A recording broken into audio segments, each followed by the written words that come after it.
Bienvenidas y bienvenidos a un nuevo episodio. Hoy traemos una historia que rompe un mito gigante, la idea de que las matemáticas son perfectas, intocables y que solo gente con canas y pizarras infinitas puede cambiarlas. Y no, hoy no vamos a hablar de un profesor famoso ni de un premio Nobel.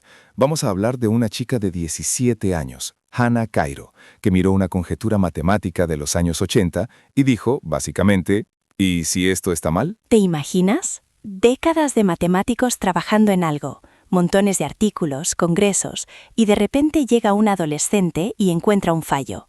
No en un cálculo tonto, sino en una idea que llevaba más de 40 años flotando como probablemente cierta. Hoy vamos a contar quién es Hannah, qué demonios es una conjetura, qué refutó exactamente y, sobre todo, qué nos enseña su historia sobre cómo funciona de verdad la ciencia.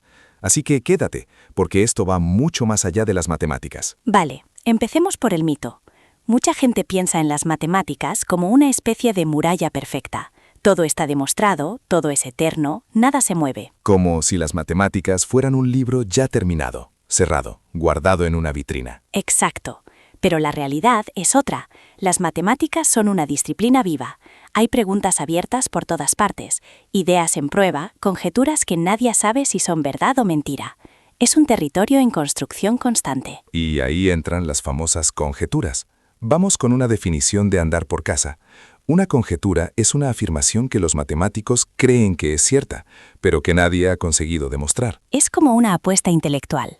Dices, todo apunta a que esto debería ser verdad. Alguien es capaz de demostrarlo o de tirarlo abajo. Y a veces esa apuesta dura meses, y a veces, como en nuestro caso, dura décadas. En los años 80, dos matemáticos japoneses, Misohata y Takeuchi, lanzaron una de esas apuestas dentro de un área muy técnica llamada análisis armónico. No vamos a entrar en los detalles técnicos finos, porque no hace falta para entender la historia. Lo que sí necesitamos es una imagen. Ellos se preguntaban, simplificando mucho, ¿tenemos suficientes piezas para reconstruir el puzzle completo?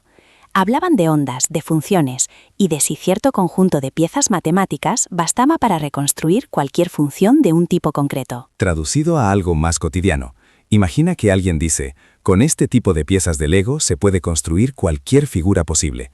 No lo hemos comprobado figura por figura, pero la teoría parece sólida. Durante más de 40 años, nadie consiguió demostrar que esa afirmación fuera cierta. Pero ojo, tampoco nadie logró encontrar un ejemplo que la contradijera. Y aquí pasa algo curioso en matemáticas.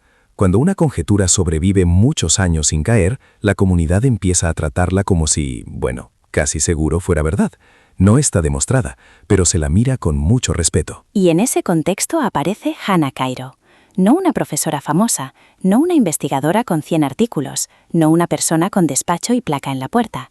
Una estudiante de secundaria, 17 años. Hannah nació en 2007 o 2008 y creció en las Bahamas. Desde pequeña le encantaban las matemáticas, pero no solo los problemas del libro.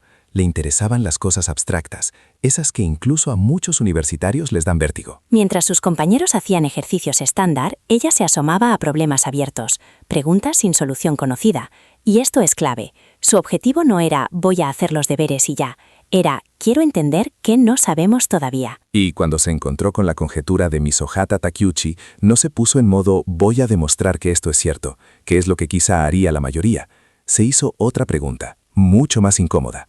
¿Y si esto fuera falso? Te lanzo la pregunta a ti que nos escuchas. Cuando alguien te presenta algo como casi seguro, ¿tu reacción es intentar defenderlo o intentar ponerlo a prueba? Porque ahí está la diferencia de enfoque de Hannah. En matemáticas, refutar una conjetura no significa demostrar que siempre es falsa en todos los sentidos imaginables. Significa encontrar un solo contraejemplo, un caso concreto donde la afirmación no se cumple. Volvemos al ejemplo clásico. Todos los cisnes son blancos. Durante siglos parecía cierto, hasta que alguien en Australia vio un cisne negro.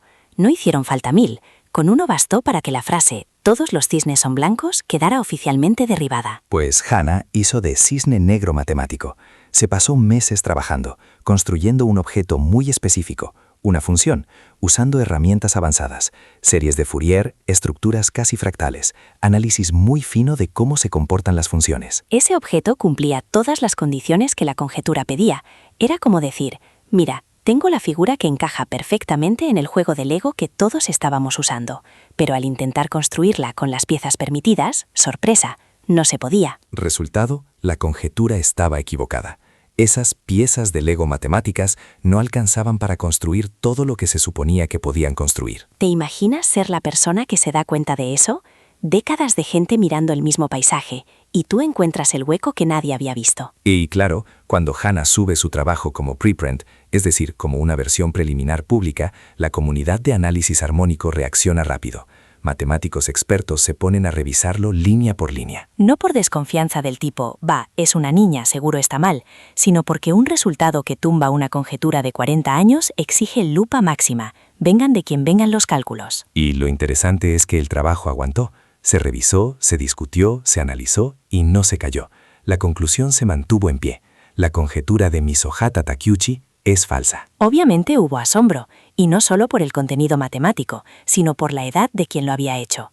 Pero muchas personas en la comunidad insistieron en lo importante. No fue un milagro ni un golpe de suerte. Fue el resultado de 3 cosas que sí están al alcance de cualquiera que tenga apoyo y tiempo: comprensión profunda, creatividad y perseverancia. Hannah no solo siguió una receta, entendió tan bien el problema que pudo darle la vuelta. Además, hay algo muy bonito en su perfil.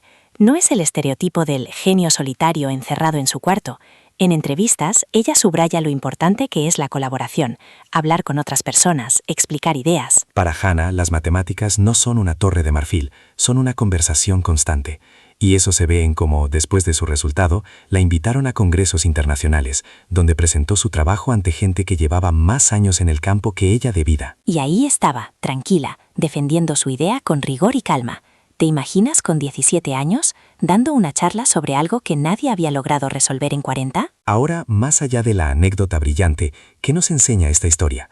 Vamos por partes. Primero, que la ciencia, y en particular las matemáticas, no están cerradas, no son un museo de verdades inmóviles, siguen cambiando, corrigiéndose, afinándose. Segundo, que la edad no determina tu capacidad intelectual, lo que importa es el entorno, el acceso, el tiempo, el apoyo y, claro, el interés y el esfuerzo. Hay talento joven por todas partes, solo que muchas veces no tiene los recursos para florecer. Tercero, que equivocarse forma parte del progreso. La conjetura refutada no fue un fracaso ridículo de Misohata y Takeuchi, fue un paso más en el proceso normal del conocimiento. De hecho, refutar una conjetura no destruye las matemáticas, las fortalece. Nos dice, vale, este camino llegaba hasta aquí. A partir de ahora tenemos que ser más precisos, ajustar las condiciones, reformular la pregunta. Es como si durante años creyéramos que cierto mapa era perfecto, hasta que alguien descubre una zona mal dibujada. No tiras el mapa a la basura, lo corriges, lo haces mejor. Y algo más, historias como la de Hannah nos obligan a revisar cómo entendemos la autoridad, porque muchas veces damos por hecho que si una idea viene de alguien con muchos títulos, mucha reputación, tiene que ser verdad. Pero en ciencia las ideas no valen por quien las dice, sino por si resisten la realidad. Da igual si tienes 17 o 70 años. Si tu argumento es sólido, se queda. Si no, se cae. Te lanzo otra pregunta. ¿En cuántos ámbitos de tu vida aceptas cosas solo porque siempre se han hecho así, o porque lo dijo alguien importante? ¿Y qué pasaría si te atrevieras a hacer como Hannah y preguntarte, ¿y si no fuera así? Hoy Hannah sigue su camino académico. Todo apunta a que tendrá una carrera brillante, pero a mí lo que más me gusta es su legado simbólico. Ha recordado al mundo que la curiosidad, la valentía intelectual y el espíritu crítico siguen siendo de las fuerzas más poderosas que tenemos. Y de paso nos ha mostrado que las matemáticas no son un monumento de piedra, son más bien un organismo vivo. Crecen, cambian, se corrigen, y a veces quien provoca ese cambio es alguien que todavía ni siquiera ha acabado el instituto. Vamos terminando. Hoy hemos conocido la historia de Hannah Kairo, la adolescente que refutó una conjetura de los años 80 y nos obligó a mirar las matemáticas como algo vivo y cuestionable, no como una verdad intocable. Hemos hablado de qué es una conjetura, de cómo un solo contraejemplo puede derribar una idea muy asentada, y de por qué equivocarse no es un fallo del sistema científico, sino una parte esencial de cómo avanzamos. Me gustaría dejarte con una pregunta. ¿En qué parte de tu vida podrías adoptar un poco de modo Hannah? Es decir, ¿qué cosa das por hecho y podrías volver a mirar con curiosidad y espíritu crítico? Si este episodio te hizo pensar, compártelo con alguien a quien le intimiden las matemáticas o con alguien joven que necesite escuchar que su edad no es un límite para hacer cosas grandes. Gracias por escucharnos, por tu tiempo y tu atención. Suscríbete al podcast para no perderte los próximos episodios y cuéntanos en redes qué te ha inspirado más de la historia de Hannah. Nos escuchamos en el siguiente episodio. Hasta pronto. Chao, chao.